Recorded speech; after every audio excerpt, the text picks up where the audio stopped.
tenemos una edición muy especial de nuestro Café del Día, una edición binacional porque ha viajado desde España uno de los referentes de la contracultura, porque claro, él se hizo muy famoso en el periodo conocido como posfranquismo, pero ha llegado hasta hoy en muchas de sus facetas, como realizador, productor, director, animador de radio, fundador de editoriales, hasta experto en el juego de cartas y ahora protagonista de una retrospectiva de la Sala Lugones que enfoca en su cine al que ha denominado como cine insurrecto. Está con nosotros Gonzalo García Pelayo. ¿Cómo estás, Gonzalo? ¿Qué tal, Nicolás? Qué alegría conocerte y que estés aquí en Buenos Aires. ¿Qué clase de dicción? ¿Cómo se te nota la experiencia del trabajo?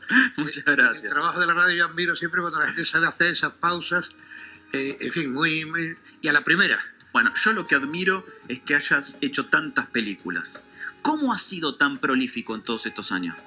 Bueno, fundamentalmente 24 en toda mi carrera, no es un grandísimo número. Lo que pasa es que sí muy concentrada en el último año, de abril del 21 al abril del 22, 10 películas. Que eso sí empieza... Eso es una locura. Sí, eso espero que el récord Guinness nos llame. Yo no lo voy a llamar a ellos, pero a lo mejor ellos nos llaman.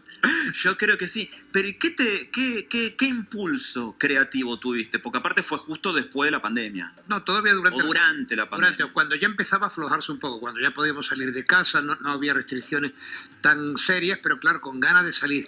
Problemas también personales, termina de una fase de mi cuarta mujer con la cual termino, o termina ella conmigo más bien, y entonces pues me encuentro con un panorama que no sé exactamente qué hacer un poco de mi vida. Y bueno, pues a rodar completamente con un equipo de gente, todos muy amigos y en equipo, y a viajar porque hemos hecho películas en 6 países, 3 continentes, y eso, una intensidad muy grande para hacer 10 películas, claro.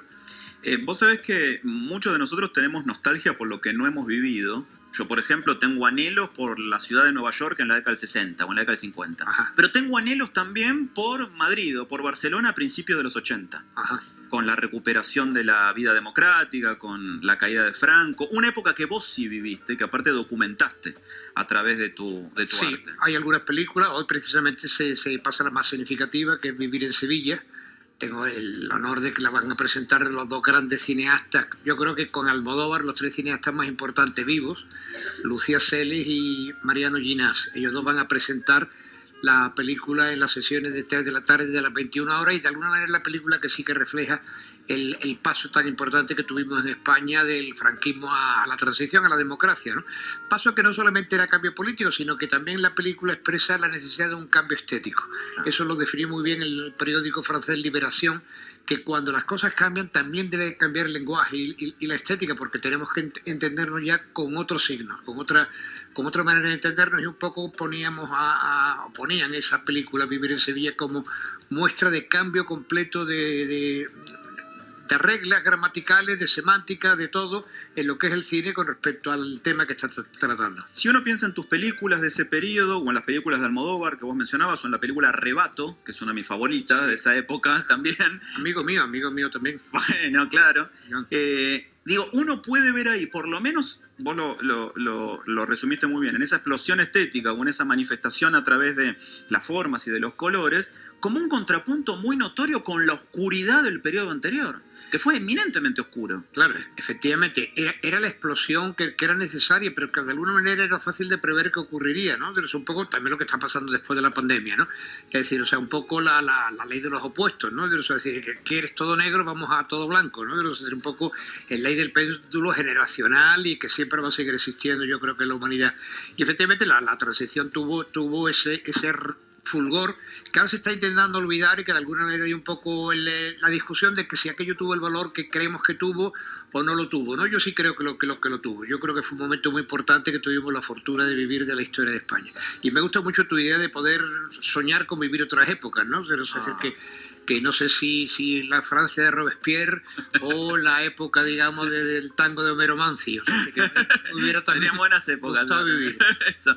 Che, y la Sala Leopoldo Lugones es el reducto máximo de los cinéfilos en la ciudad de Buenos Aires. Efectivamente, es mucha alegría la que tengo de estar en ese reducto. Es la meca para la cinefilia.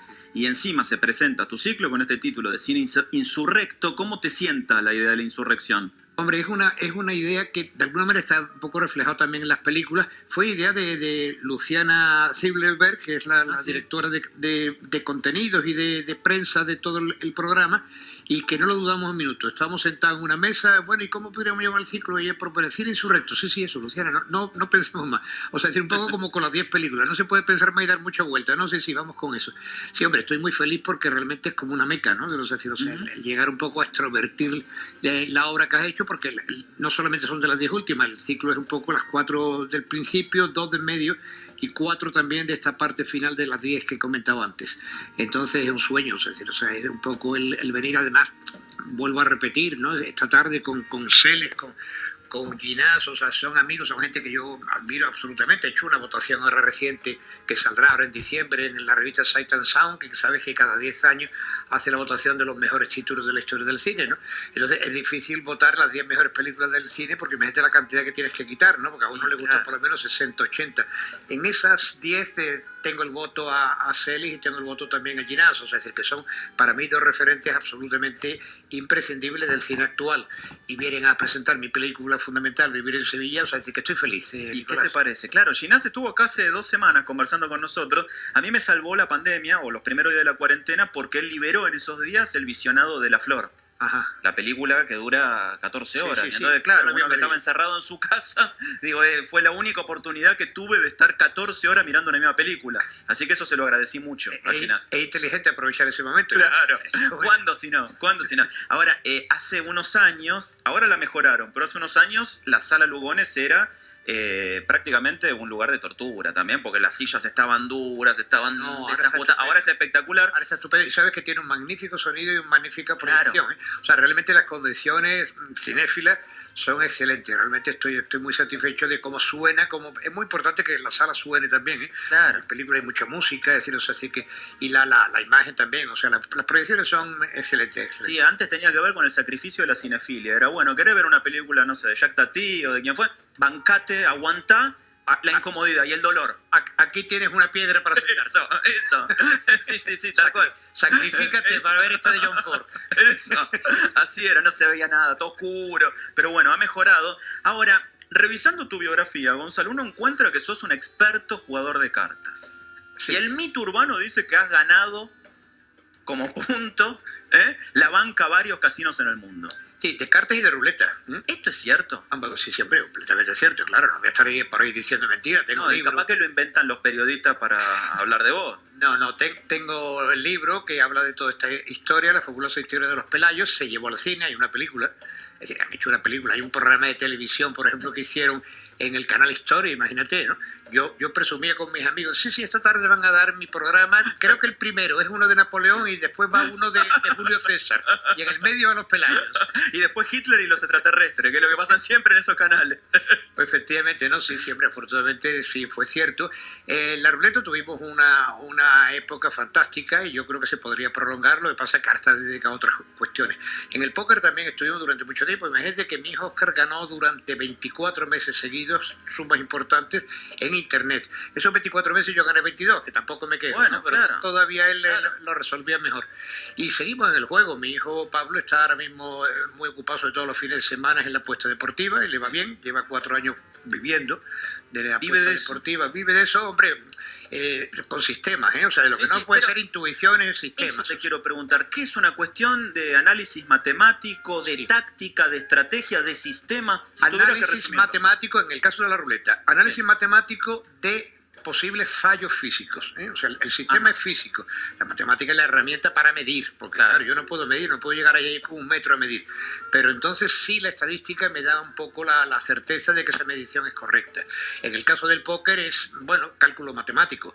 Es decir, si hay 4 cartas de ases y han salido 2, pues nada más que quedan 2. Tienes que calcular la probabilidad que hay, ¿no? O sea, si alguien lleva pareja de ases, pero tú tienes tríos, te va a ganar si saca el trío de ases. Pero solamente le quedan 2 cartas de normalmente pues 22 que quedan ya en la baraja, si has contado todo, total, que es todo un cálculo de probabilidad con respecto a cálculo relativamente fácil, matemático. Lo que pasa es que tiene que ser rápido y además adecuado a las diferentes circunstancias. Y la decisión en el póker es, esto no siempre se juega, pero algunas veces se juega. Claro, el jugador que no sabe eso o lo juega siempre o no lo juega nunca. Lo correcto es jugarlo las veces que es correcto jugarlo y otras veces que no es correcto jugarlo en la misma mano, ¿no? Con las mismas circunstancias, dependiendo del dinero que haya, de la apuesta que haya, etcétera. Ahora mismo estoy muy metido y hoy voy a tener una reunión decisiva porque empezamos el lunes todo un sistema, lo plantearemos en internet, de trading de criptomonedas. Es juego también. Claro. Es juego. O sea, También, cálculo y probabilidad. Cálculo de probabilidad con Bitcoin, o sea, ver un poco la probabilidad de que hoy suba, de que hoy baja, de que haya elementos para pensar un poco análisis de mercado, como lo hay también en la bolsa, y estoy muy ilusionado porque creo que va a ser una cosa de gran difusión y probablemente el juego más importante de los que yo he vivido en mi vida, pero para el próximo lunes, porque sabes que yo siempre tengo nostalgia del futuro, no del pasado.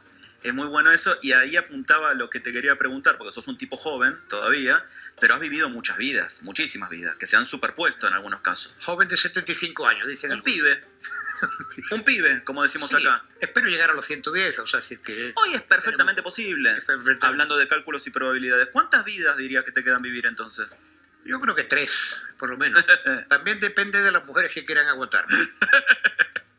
Y sí, porque uno solo no llega. ¿Sí? Claro, exactamente. O sea, sí, todo eso dependerá también de factores externos. Me parece muy, pero muy justa esa respuesta. Gonzalo, hasta el 2 de noviembre se puede ver en la Sala Lugones. Efectivamente. La retrospectiva Cine Insurrecto. Aprovechen la oportunidad. Además, Gonzalo es el fundador de una editorial, Serie GOM, que se está distribuyendo en la Argentina. Hace unos días hablamos aquí de La libertad a la pornografía. El libro de Ana Valero Heredia también, del que vos escribiste el prólogo. Muy interesante. Gran portada, ¿eh? Extraordinaria. Bueno, pasamos aquí la portada y yo en un momento dudé, porque, bueno, busquen en el archivo de qué se trata la portada, y ahí dije, no tengo que ser yo mismo sujeto de la autocensura. Exactamente. Que me censuren otros, pensé. Claro, Nicolás. No pasó, ¿eh? Claro. Pero primero, el primer impulso era autocensurarme. A mí eso me pasa también en Facebook y en todas las cosas. He hecho una película muy en relación con ese libro que se llama Tu Coño. Entonces, cómo expresar y cómo comentar eso, pues lo hago, y si lo cortan, no me han cortado todavía nunca, ¿eh? Pero si alguien me lo corta, pues bueno, pues que lo corten ellos, pero no yo, porque la autocensura es una especie de tormento que tenemos muchas veces la gente que estamos un poco relacionados con los medios, que yo creo que hay que eliminar completamente. O sea, decir un poco, no le tengamos miedo a la autocensura. Muy bien lo que me has comentado, claro. O sea, la portada de Ana Valero, pues la portada de Ana Valero, allá ellos, allá la Serie GOM. Tal cual, que se arreglen. Muchas gracias por haber venido, un gustazo enorme. Muchas gracias, Nico. Muchas gracias, un gran gustazo. Aprovechen la oportunidad de ir a la Sala Lugones. Además de todas estas cualidades arquitectónicas que tiene, van a poder ver la retrospectiva Cine Insurrecto de Gonzalo.